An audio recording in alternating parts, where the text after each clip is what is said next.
Now that takes love and dedication right there. It's been 5 days since this field has been cut, and we're out here having a look to try to decide when it can be made. Looking at it, honestly, to me, it looks a little green in some spots, but I think if we wanted to bale it this afternoon, we could, because even the stuff that looks wet is crispy. And peeling through it, we haven't had much in the way of moisture in the last week, so it's looking like it could be baled. We're going to start today with going out to the pasture and at least doing that, and then we'll decide if we want to keep on baling the rest of this stuff. Otherwise, it could wait until tomorrow. There is no real rush because there's no rain in the forecast, which at this point we are hoping for rain. I gotta run out to my place and I gotta make a stop quick, but I think we're probably gonna do some baling for certain out in the pasture. So, well, you want to move the bales in as soon as we can as well. So depending on how much Dad gets done raking, I'm going to take over for him on the last field that we need to rake. But Travis is going to go ahead and start baling. Then when I'm done raking, I'll come back, get the bale carrier, and I want to start moving the bales in off the pasture as soon as possible, because I'm afraid that the cows are just going to have muscle memory and just go straight for the bales. So I'd like to get them off so they don't get into any of the net wrap on them. Let's see where today takes us.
We're mowing down where we're going to be stacking bales, because this is going to be our only opportunity to mow down there. So she took the Dixie chopper down and was mowing down there.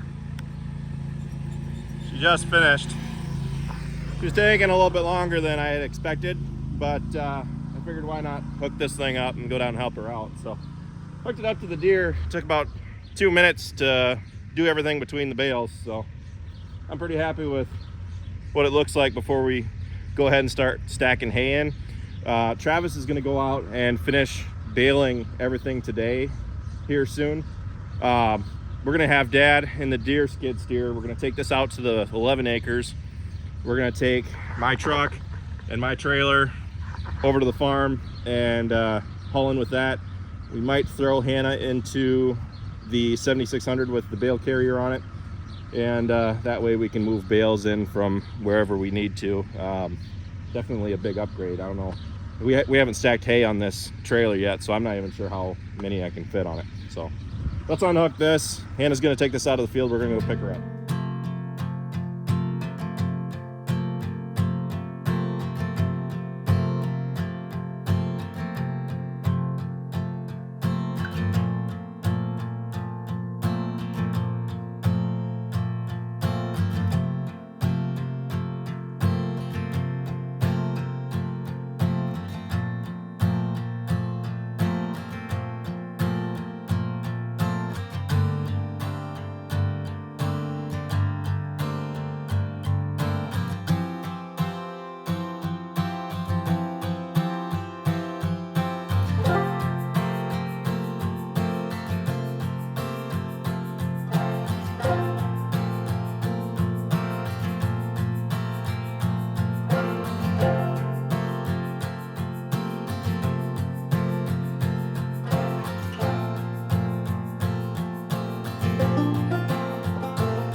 way it lays out on the trailer, we can fit another 2 if we drop the ramps on the back, which I was hoping I could leave the ramps up and still get 2 on there just to keep them as like a backstop. But we put the ramp down and threw the last 2 on there. So that brings us to 12 that we're hauling versus 8 on the other trailer. So another half a load compared to the other one is only that much faster. But we're gonna be moving between farms now. I don't know how many more bales we gotta haul from out at the 11 acres in the pasture, but we gotta haul in bales out at the contours out here once we're done with this. Those are gonna get put into the pole shed. Everything that I'm hauling in is gonna get wrapped, but seeing as that there's not a whole lot of chance for rain in the forecast, I'd like them to sit outside and cure.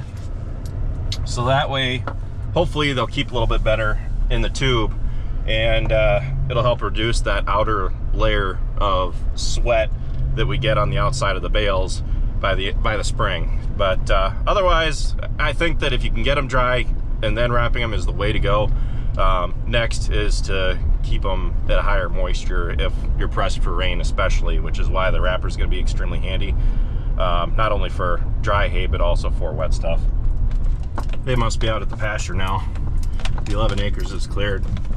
I'm just gonna wait here for them because I'm not too confident about getting out through the pasture with this trailer. It does sit lower on the back end than our other one.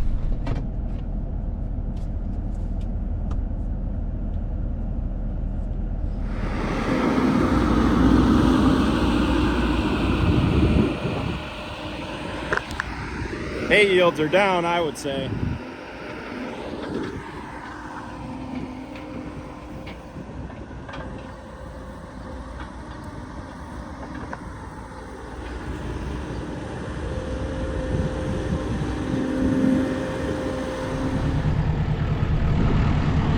We've got all of our first cutting of hay moved in, so now it's time to start wrapping, but that's going to be in our next video. So with that, thanks for watching, guys. Be sure to check out all of our other videos. Be sure to like, comment, and subscribe, and be sure to follow us on Facebook, Instagram, TikTok, and Snapchat, all how farms work, and be sure to keep an eye out for wrapping.